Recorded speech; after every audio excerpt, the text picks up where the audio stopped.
മൈസൂരുവിലെ പാരമ്പര്യ വൈദ്യൻ ഷാബാസ് ഷെരീഫ് വധക്കേസിൽ പ്രതികൾക്ക് ശിക്ഷ വിധിച്ച് കോടതി. മുഖ്യപ്രതി ഷെബിൻ അഷ്റഫിന് 11 വർഷവും 9 മാസവും, രണ്ടാം പ്രതി ഷിഹാബുദ്ദീന് 6 വർഷവും 9 മാസവും, ആറാം പ്രതി നിഷാദിന് 3 വർഷവും 9 മാസവും തടവ് ശിക്ഷയാണ് കോടതി വിധിച്ചിരിക്കുന്നത്.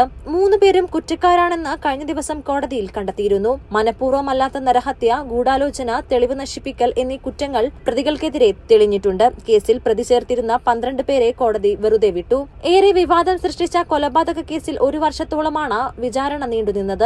മൈസൂർ സ്വദേശിയായ പാരമ്പര്യ ചികിത്സാ വൈദ്യൻ ഷാബാസ് ഷെരീഫിനെ നിലമ്പൂരിലേക്ക് തട്ടിക്കൊണ്ടുവന്നത് 2019 ഓഗസ്റ്റിലായിരുന്നു. ഒറ്റമൂലി രഹസ്യം അറിയാൻ വേണ്ടി ഷാബാസ് ഷെരീഫിനെ 1-ാം പ്രതി മൂക്കട്ട സ്വദേശി ഷെബിൻ അഷ്റഫ് തട്ടിക്കൊണ്ടുവരികയും പിന്നീട് കൊലപ്പെടുത്തി കഷ്ണങ്ങളാക്കി ചാലിയാറിൽ ഒഴിക്കുകയുമാണ് ചെയ്തത്. കേസിൽ 15 പ്രതികളാണ് ഉണ്ടായിരുന്നത്. ഷാബാസ് ഷെരീഫിനെ 1 വർഷത്തോളം തടവിൽ പാർപ്പിച്ച ശേഷമായിരുന്നു കൊലപാതകം. മലബാർ ടൈംസ്, മലപ്പുറം.